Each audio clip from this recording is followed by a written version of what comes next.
Be strong.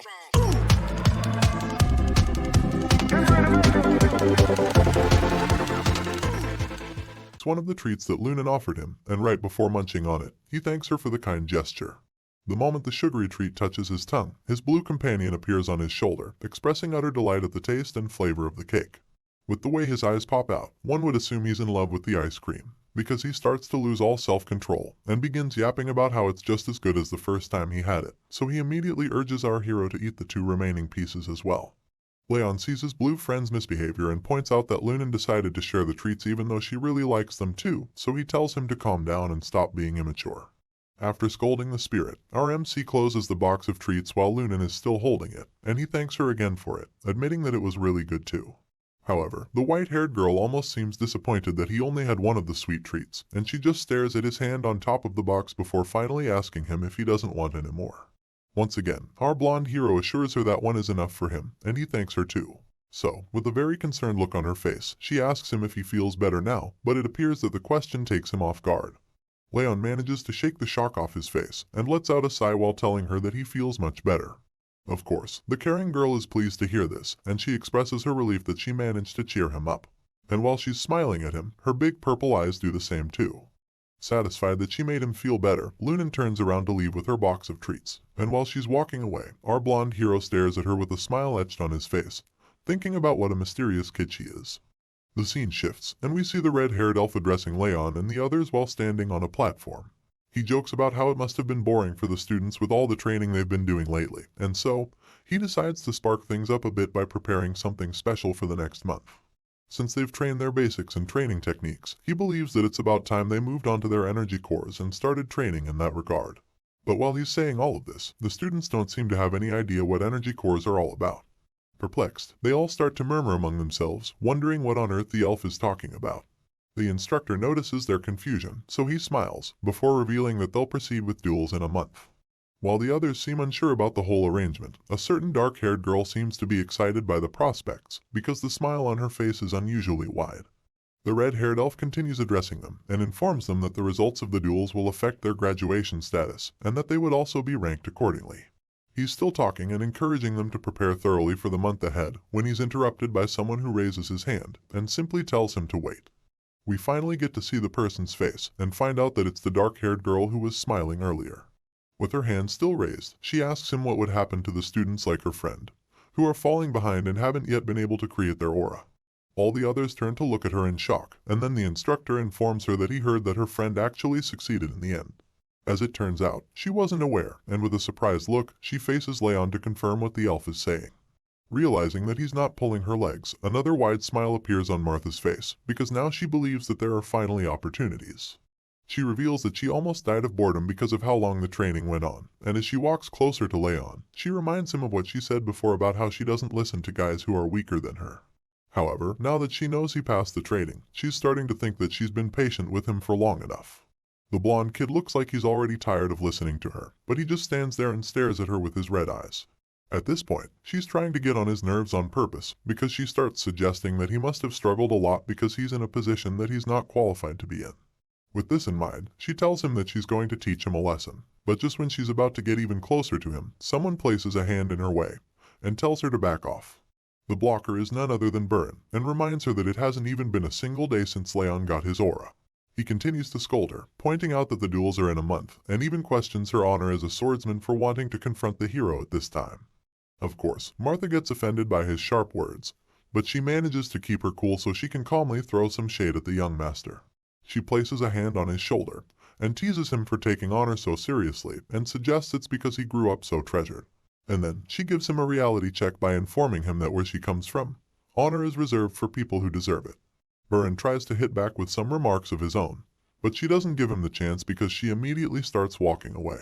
And while she does, she points out how even the average students learned how to use aura within a month, and yet their top trainee took over 6 months to do the same.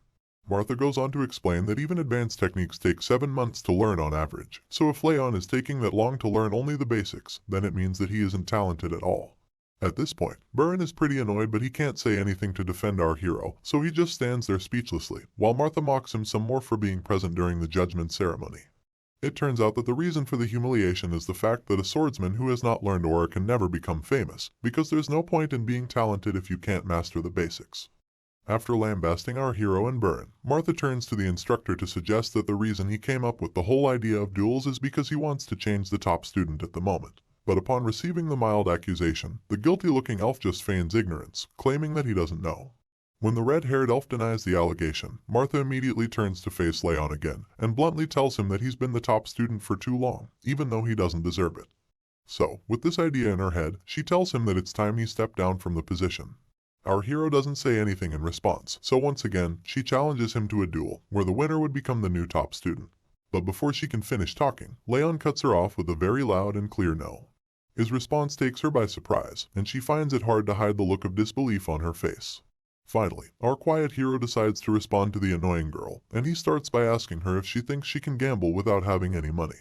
And then, he makes it clear to her that she has to offer something of equal value if she wants to bet on his position as top student. Even though she didn't expect him to defend his title, she taunts him some more to get on his nerves, reminding him that in his current situation, nobody around is on his side. Martha attempts to use her words to trick him into accepting her sham deal, but our boy cuts her off once more. And this time, it really gets to her because he suddenly asks her if she's scared to put something of value on the line as well. You know when someone is so mad that they just smile at first, instead of flipping out. Well, that's what happens to Martha when she hears Leon ask her that question. With a creepy smile on her face, she asks him if he seriously just said that to her. And then, in an instant, she starts laughing hysterically, claiming that she finds the conversation very amusing. She eventually stops laughing like a maniac, and after catching her breath, she arrogantly tells our boy that she'll tolerate his question because she understands that he doesn't want to bet on nothing. Desperate to get him to accept her challenge, Martha reluctantly presents the Calamity Orb, which turns out to be the miracle medicine that her father gave her. This white ball in a box helps strengthen her body and aura, so clearly it has a lot of value to her. As the challenger, she waves the box in front of Leon's face, vowing to give it to him if he wins the duel. She asks him what he thinks about the offer, suggesting that it's not a bad prize to win. And in that brief moment when our boy is considering it, his blue companion, Wrath, pops out again to also have a look at the Calamity Orb. Our boy reminds the spirit about how he planned to wait for the perfect time to screw Martha over, but Wrath doesn't seem to know what he's talking about. So of course, Leon explains that there's something he wants to get from the mean girl, and with a knowing smirk on his face, he claims that this is their chance to do it because now is the perfect time. Unfortunately, we don't get to see what our genius hero planned right away, because the scene shifts to a month later. And in this scene, we see the anxious challenger looking at her calendar, because it's already been a month since she convinced our hero to accept her challenge. Martha is very excited about the duel, feeling that she finally has her chance to get payback on him. You see, Martha had never been hit in a fight by someone her age before coming to the training grounds, but Leon ended her streak with ease.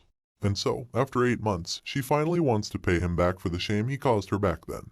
She continues to think deeply about how the fight could go, and she recalls that it's only been a month since he learned how to use aura, which makes her feel very confident that she'll win.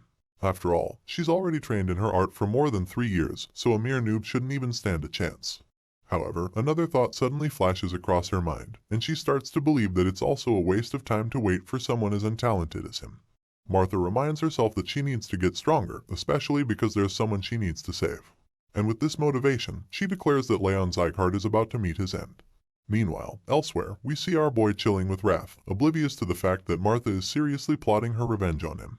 The scene shifts once again, and we see the instructor addressing the students concerning the duels. He starts by requesting their attention, before talking about how watching a fight is usually as helpful as participating in one. So, he advises them to watch closely how the other trainees fight against their opponents, and urges them to think about how they would react in certain situations. The instructor appears to be very excited about the duels, but the same cannot be said for the students, because they're all standing still like statues. Of course, he notices this and senses the tension, so he encourages them to shake off the nerves and just do their best. After the little pep talk, the red-haired elf reveals the matchup, which happens to be between Burren and another trainee named Dorian. Hearing his name, the young blue-haired master acknowledges the call-up and immediately steps forward for the fight. But while he's bravely stepping up to the challenge, his opponent doesn't seem to share the same enthusiasm. In fact, the terrified kid with green hair, who happens to be Dorian, fearfully raises his hand to call the instructor's attention and timidly surrenders before the fight even begins. As you'd expect, Burren is instantly taken aback when he hears this, to the point that he's even dumbfounded.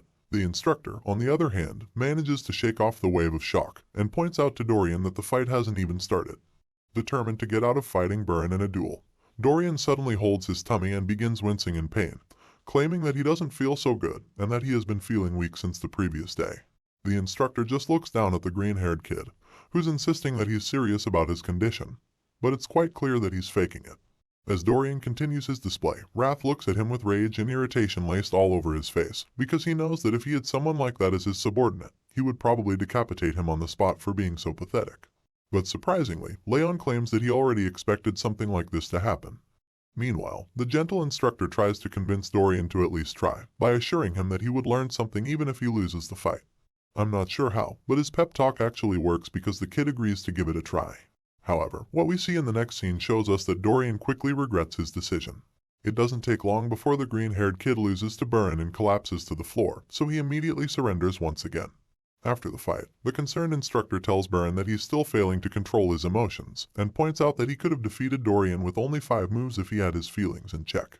The brooding kid defends himself by claiming that Dorian's reactions made him upset. Hearing this, the elf lets the matter go and faces the green-haired kid to ask him why he keeps running away, pointing out that he could have endured longer if only he fought properly. Unfortunately, all of the encouragement goes to waste because the kid just ignores him and keeps lying there like a loser while admitting that he's just too scared. After that display, the elf becomes excited again because he's about to announce the fighters for the next match. So, with a wide smile on his face, he calls out Lunan and Crane to come forward.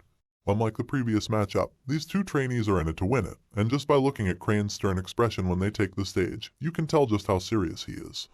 Lunan doesn't look so desperate to win though. In fact, she looks like she's bored. The 2 fighters take their battle stance, so the instructor starts the duel without any further delay.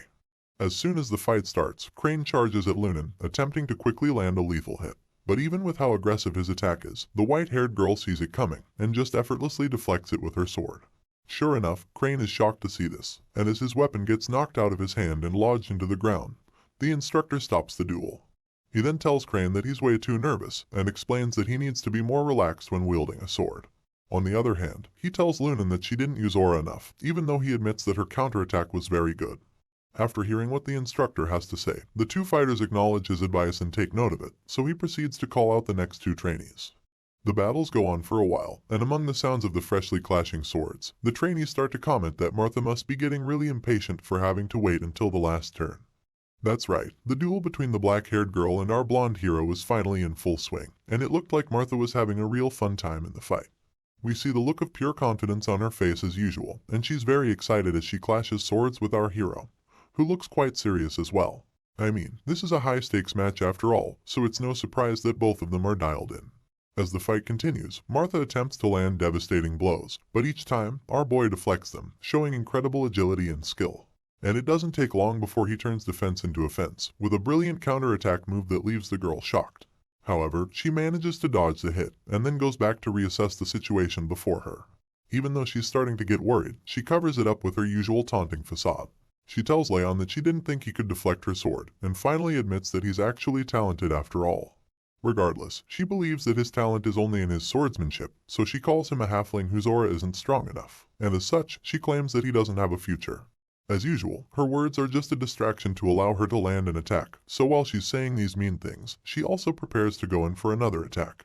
This time, it's much more powerful than the previous ones, because she leaps into the air and generates an insane amount of momentum in a single swing, hoping to finish our hero off with the hit.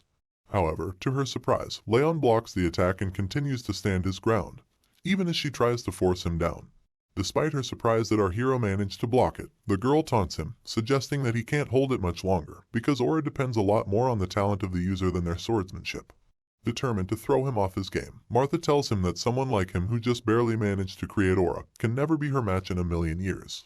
She even threatens to crush his bones if he doesn't surrender, but before she can complete her threats, our boy deflects her attack and forces her back a few feet. At this point, the mean girl is stunned, and Leon finally decides to use his words to fight back, so he points out how she keeps talking about talent, and how the people in their family really love this word. Martha responds, suggesting it must be annoying for him to hear it all the time, because he's not talented, which is also the reason she wants him to realize his actual place. Hearing this, our hero hits back at her, revealing that he's going to show her something as well, and this thing in question happens to be something way more important than simple talent. The moment Leon says this, his sword is instantly covered in flames, and upon seeing this, fear and anxiety grip the boastful challenger. Scared and confused, she stares at our boy as he reveals the Thousand Flames technique, First Flames, which he's going to use to teach her a lesson. Martha is stunned to see this, and starts to wonder what the flames are and why they're on his sword. Even though she has no idea what made them, what she's sure of is the fact that those flames are by no means ordinary, and they are most certainly very dangerous. Despite her fear, she notices that there is a very strong intent behind Leon's flames, which makes it possible for them to feel so alive. Martha refuses to back down even if she's at a disadvantage, so she musters all the courage she can and grips her sword, preparing to go in for another round. In other words, she's going to reveal a powerful secret technique of her own as well. And while our hero's sword is covered in flames, Martha activates her technique called Meteor Form, Ultimate Point. That's right, this duel just got more intense, because Leon immediately realizes that Ultimate Point is a skill that allows her to collect all of her aura into a single point, and he's impressed that she can use such a skill at her age. Our boy also presumes that she's going to throw everything into her next attack, but he still remains calm and waits to see what exactly she's going to do. The two opponents face off once again, and Martha admits that our hero is strong, but she assures him that he won't be able to block the next attack she throws at him. Just like she did earlier, she lifts into the air and generates a lot of force, which she concentrates into her aura-infused sword attack. Leon watches closely with his eyes fixed on the girl while she's in the air, and so when she finally lands her most powerful attack yet, history repeats itself and our hero blocks it just like he did the first time. You can tell just how power-packed this clash is, just by looking at the air around the two fighters. It's filled with their aura, which is probably a result of the insanely powerful techniques they are using. The other trainees watching are probably scared at this point, because the force from Martha's attack cracked the ground, while also causing a huge dust cloud to emerge. They find it hard to see what's happening because of this, but when the dust clears, we see that the challenger's sword was broken in the clash. And on top of that, she's been knocked out cold, lying on the cracked floor. Upon seeing this, the other students can't believe their eyes, because they never expected that Leon would defeat her, and they certainly didn't expect Martha to lose the fight she's been training so hard for. Either way, they notice something strange about our hero's aura as well, and murmur about what it could be. Leon hears all of their comments, but like the quiet guy he is, he ultimately decides to ignore them without clearing anything up. He stands over his opponent's body while rubbing his wrist, and just looks down at the girl, not sure of what to say at this point. Suddenly, he notices that even in Martha's unconscious state, her fist is still tightly wrapped around her sword. And seeing such resolve, Leon admits that in the end, the black-haired girl also has something far better than some flimsy talent or skill. This special quality that he believes she possesses is mental strength, and he seems to be very impressed by it. This story never disappoints with its progression, and I can't wait to see the look on Martha's face when she wakes up. Will she be able to reconcile with our hero and change her personality? Or will she simply fall into a state of denial and make things even more awkward? Also, who is the person she's actually trying to save by aiming to get stronger?